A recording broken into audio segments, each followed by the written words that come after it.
And the word of Samuel came to all Israel. Now Israel went out to battle against the Philistines. They encamped at Ebenezer, and the Philistines encamped at Aphek. The Philistines drew up in line against Israel, and when the battle spread, Israel was defeated before the Philistines, who killed about 4,000 men on the field of battle. And when the people came to the camp, the elders of Israel said, "Why has the Lord defeated us today before the Philistines? Let us bring the ark of the covenant of the Lord here from Shiloh, that it may come among us and save us from the power of our enemies."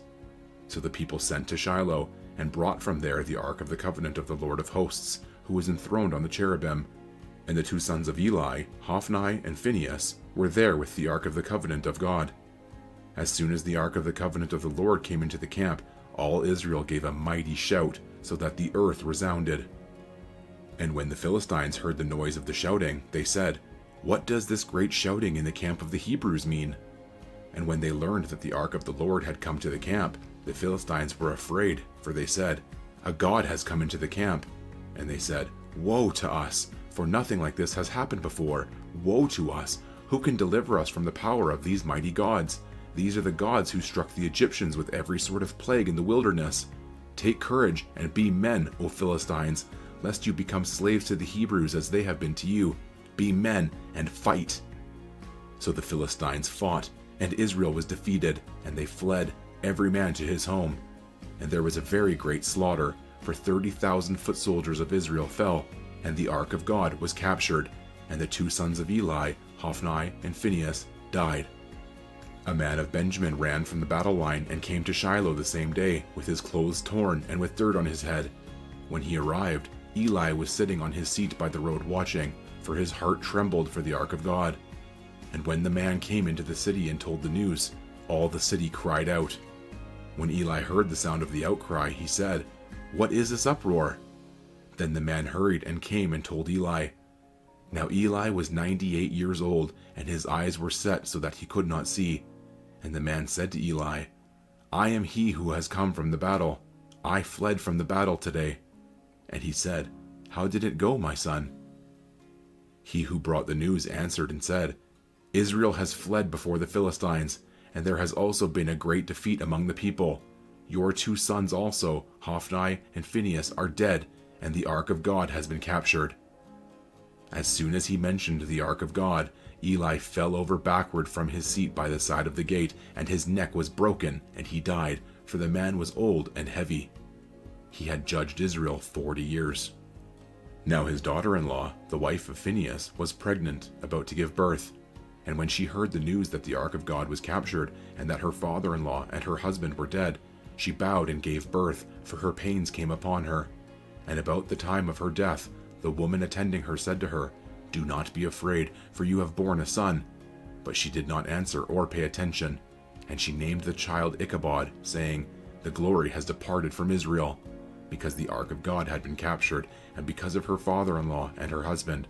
And she said, "The glory has departed from Israel, for the ark of God has been captured." When the Philistines captured the ark of God, they brought it from Ebenezer to Ashdod. Then the Philistines took the ark of God and brought it into the house of Dagon, and set it up beside Dagon. And when the people of Ashdod rose early the next day, behold, Dagon had fallen face downward on the ground before the ark of the Lord. So they took Dagon and put him back in his place. But when they rose early on the next morning, behold, Dagon had fallen face downward on the ground before the ark of the Lord, and the head of Dagon and both his hands were lying cut off on the threshold. Only the trunk of Dagon was left to him. This is why the priests of Dagon and all who enter the house of Dagon do not tread on the threshold of Dagon in Ashdod to this day. The hand of the Lord was heavy against the people of Ashdod, and he terrified and afflicted them with tumors, both Ashdod and its territory. And when the men of Ashdod saw how things were, they said, "The ark of the God of Israel must not remain with us, for his hand is hard against us and against Dagon our God." So they sent and gathered together all the lords of the Philistines and said, "What shall we do with the ark of the God of Israel?" They answered, "Let the ark of the God of Israel be brought around to Gath." So they brought the ark of the God of Israel there. But after they had brought it around, the hand of the Lord was against the city, causing a very great panic, and he afflicted the men of the city, both young and old, so that tumors broke out on them. So they sent the ark of God to Ekron. But as soon as the ark of God came to Ekron, the people of Ekron cried out, "They have brought around to us the ark of the God of Israel to kill us and our people."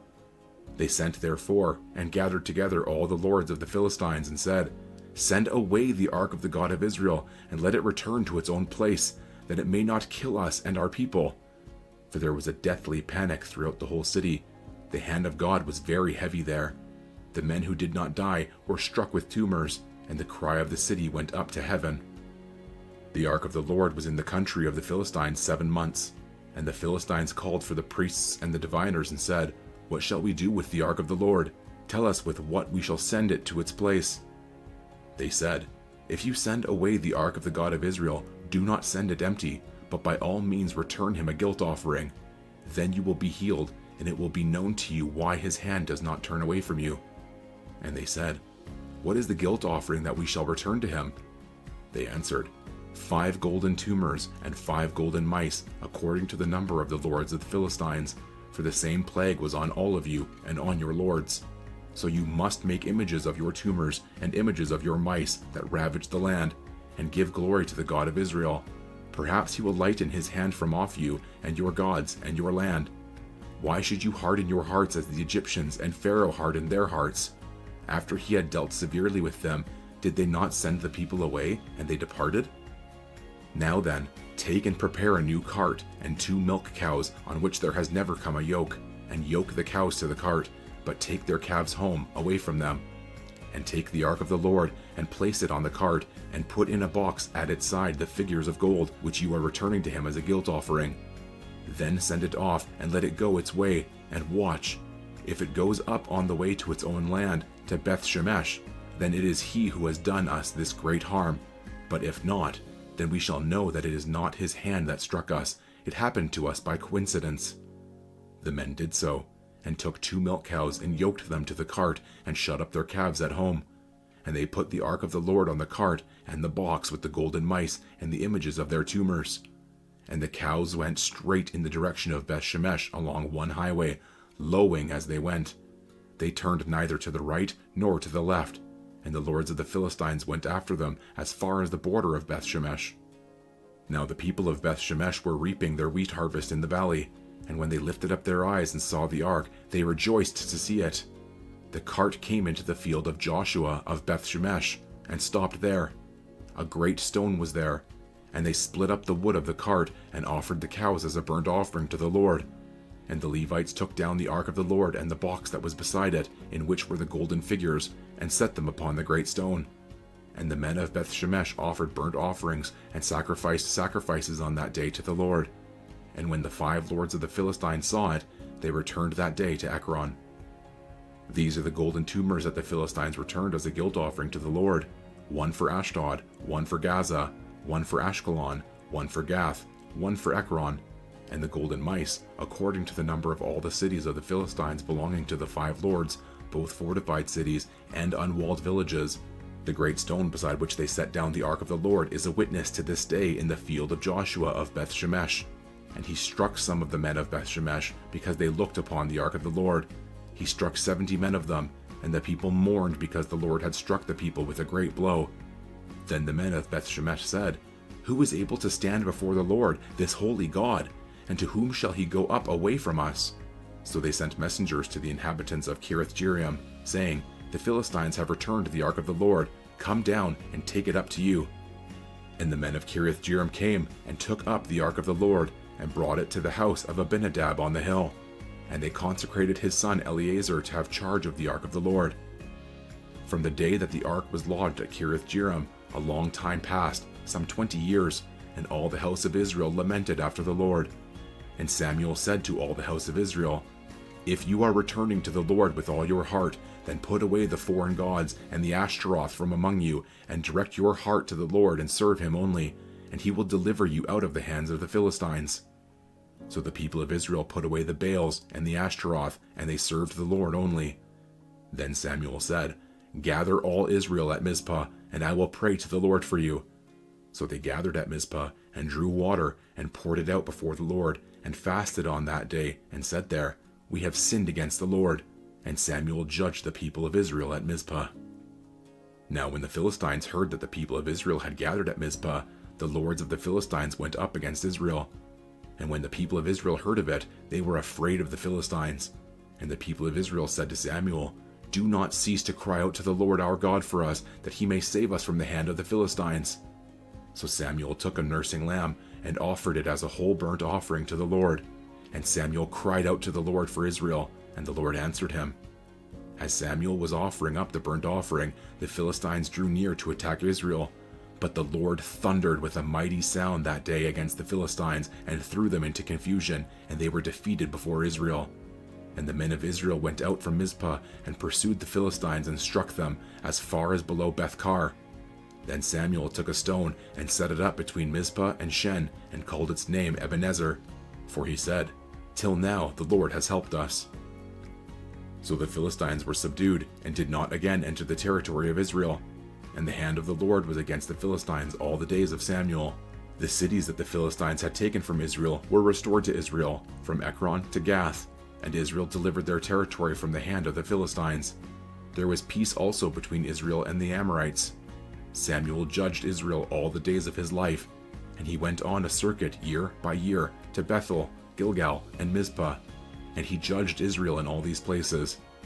Then he would return to Ramah, for his home was there, and there also he judged Israel, and he built there an altar to the Lord. When Samuel became old, he made his sons judges over Israel.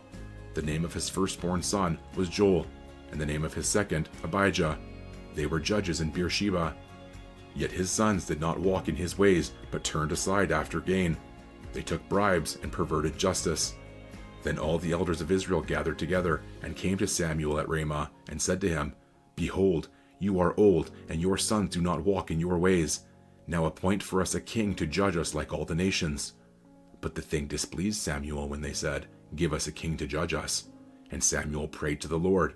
And the Lord said to Samuel, "Obey the voice of the people in all that they say to you, for they have not rejected you, but they have rejected me from being king over them. According to all the deeds that they have done, from the day I brought them up out of Egypt even to this day, forsaking me and serving other gods, so they are also doing to you. Now then, obey their voice. Only you shall solemnly warn them and show them the ways of the king who shall reign over them." So Samuel told all the words of the Lord to the people who were asking for a king from him. He said, "These will be the ways of the king who will reign over you. He will take your sons and appoint them to his chariots and to be his horsemen and to run before his chariots. And he will appoint for himself commanders of thousands and commanders of 50s, and some to plow his ground and to reap his harvest, and to make his implements of war and the equipment of his chariots. He will take your daughters to be perfumers and cooks and bakers. He will take the best of your fields and vineyards and olive orchards and give them to his servants. He will take the 10th of your grain and of your vineyards and give it to his officers and to his servants. He will take your male servants and female servants and the best of your young men and your donkeys and put them to his work. He will take the 10th of your flocks, and you shall be his slaves. And in that day you will cry out because of your king, whom you have chosen for yourselves, but the Lord will not answer you in that day." But the people refused to obey the voice of Samuel, and they said, "No, but there shall be a king over us, that we may also be like all the nations, and that our king may judge us and go out before us and fight our battles." And when Samuel had heard all the words of the people, he repeated them in the ears of the Lord. And the Lord said to Samuel, "Obey their voice and make them a king." Samuel then said to the men of Israel, "Go every man to his city."